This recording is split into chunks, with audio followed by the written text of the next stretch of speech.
Hello everybody, it's Friday, the 14th of August 2020, almost noon my time. This is your friendly senior citizen here in Seaside, California, over on the Monterey Peninsula. And for the last, starting 2 weeks now, I've been putting up videos on YouTube about this 15-year-long struggle I've had with the post office overcharging me on a particular mail item. That being a 6x6 inch CD mailer, but the actual postage is $1 on, because it's letter size. It's 6x6. It's less than 3.25 ounces, and it's less than a 1/4 inch thick. Okay, that qualifies as letter mail. Okay, anything bigger in those dimensions, it's parcel mail. They have the stipulation that if it doesn't flex, it doesn't bend, then automatically it's parcel mail. But in the pricing sheets and online, when you go to price this out, there's a thing about if it's letter mail, which this is, and it's rigid, non-flexible, non-machinable, it's a surcharge of 15 cents or 20 cents, depending on what year you're doing it, because it changes. And that surcharge covers this letter size piece being non-flexible. That's it. No two ways about it. It's in writing. It's on the website.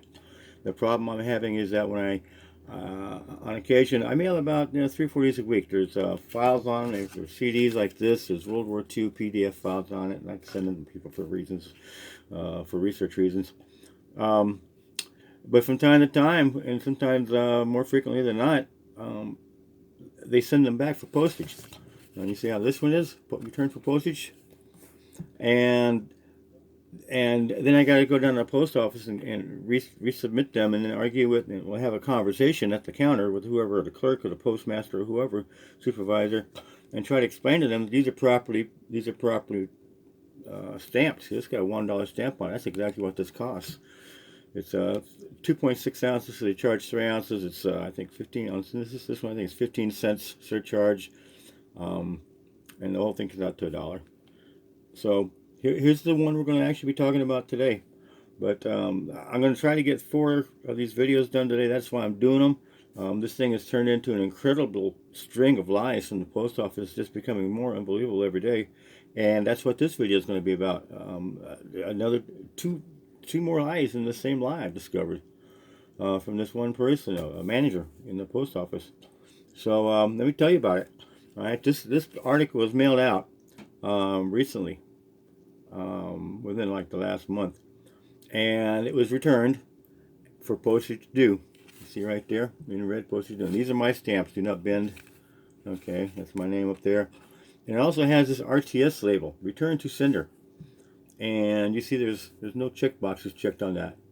And the check boxes say insufficient address, attempted not known, no such number, street, not deliverable as address, unable to forward, and in this box over here it says other.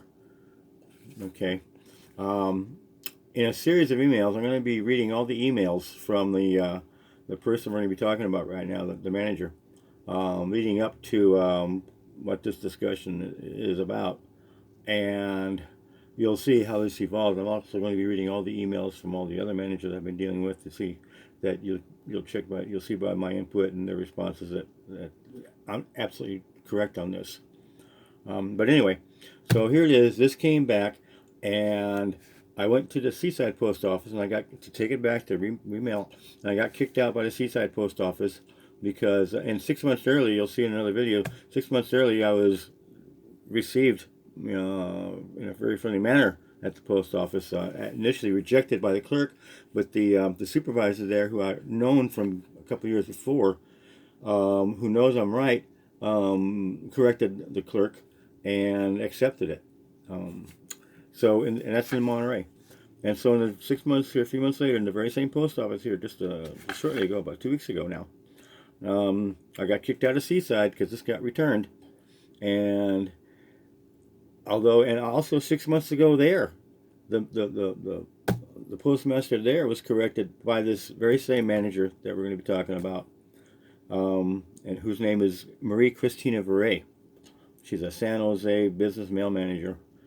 And so I take this to Monterey, and you'll see it in the other videos. This postmaster over there named Pedro Flores gets into a big argument with me, and actually he's on video cheating in his measuring of the thickness of this CD mailer to fail it because it's over a 1/4 inch thick.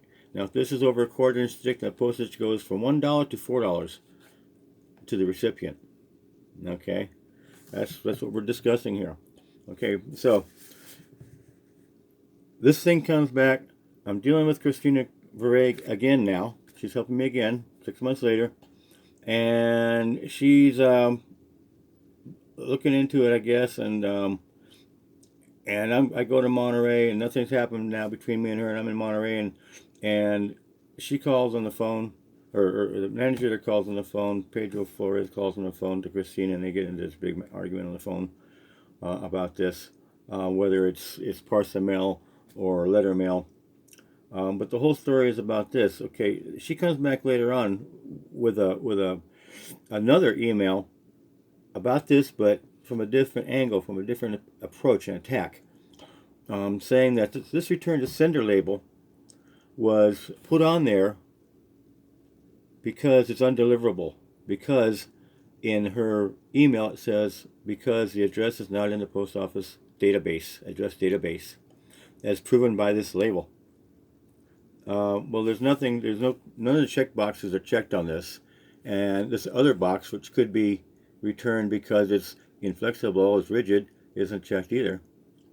But she's insisting that this is the reason this is returned because it's not in the database. Okay, and she doesn't respond to my questions. Then, are you saying that it was stamped, returned to sender for postage, and on its way back they tried to deliver it and then found it wasn't deliverable because of the address? Because why would they stamp it postage due and then put this on there that was undeliverable because of the address? It doesn't make any sense. You see what I'm saying with the post office here? Okay, so a couple of emails go by on this, and she sends me this. I don't have her email with these people right now, but it's going to be in something I'm going to read you. But she sends this to me. She did an address search through someone in the address management system, who was an address management system tech, who sent her information back that this address is not in the post office database.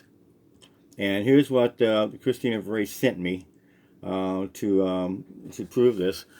Okay, I have to show you the address, but I can't show you the whole address because it's not my address to show you. But here, look at this. The address, blah blah blah. That's the number.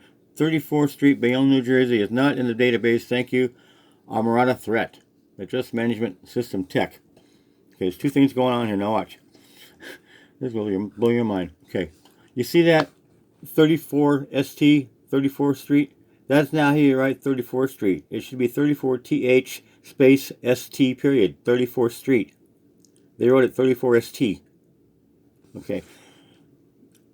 I'm saying this is the reason that this didn't show up in the database because of this typo, either accidentally or deliberate. This is the reason this address did not show up in the database. If you go to any realtor website or just put the address in, it comes back on every realtor website. And and I emailed the guy. I'm still talking to the recipient. And I said, do you know if you're having any trouble receiving your mail? Because the post office is saying the reason you didn't get your order, your CD mailer, is because your address is not in the database and you should go check it out. And he denied, no, I don't have any problems getting mail, which I pretty much knew that already before I asked him. Okay. So that's that. That doesn't make any sense. And I confronted them. I addressed this with them, with two of these business managers. The other one is Cynthia Gray in New York that's helping me on this. She's another business mail manager higher up. And now neither one of them will respond to this that I've pointed out. What do you have to say about this? Would you please? I'm also saying, please rerun this search, or in the least, just please give me a way to contact the AMS database in New Jersey to rerun it again. I've tried to get to contact them. There's no way. There's one number for them, and they don't answer it that I've been able to find. So, I have no way to double check this. As they're telling me, she writes in an email that the recipient should, find out for himself through these people. Okay. So anyway, now they're refusing. They just shut down. They circled the wagons. They will not answer any of my emails or anything else now. Right now, it's been over a week. Now watch this. Amara Araminta Threat, ARAMINTA Advanced Management System Tech. That's who did this search on 3 August 20. All right, just a couple of days ago, man. Just a week ago. Araminta Threat was a mail processing clerk from November 2nd to May 2008, November 2005 to May 2008, for 2 years and 7 months with the post office. She has not worked for the post office in 12 years. She's been, for the last 12 years, she's been with Experience Unlimited in San Francisco from 2009 to the present. I got this through here, LinkedIn. Her resume is online with this company, with her picture, with her name. I've reached out to her to let them know that the post office is using her name in correspondence to other people. She hasn't been there in 12 years. And I asked these two mail managers, Cynthia Gray and Maria Cristina Verre, what's the deal? How is it that this lady who hasn't worked for the post office in 12 years is named as the person who did the address search here? And there's a typo that it was even done poor. It was done wrong. I mean, the level of incompetency here is astounding. It just never ends. It just gets worse and worse every day. Okay, so here she is. This is her.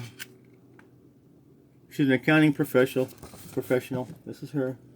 Let me see how much I can get on it. There you go. I know this is backwards, flipped in YouTube.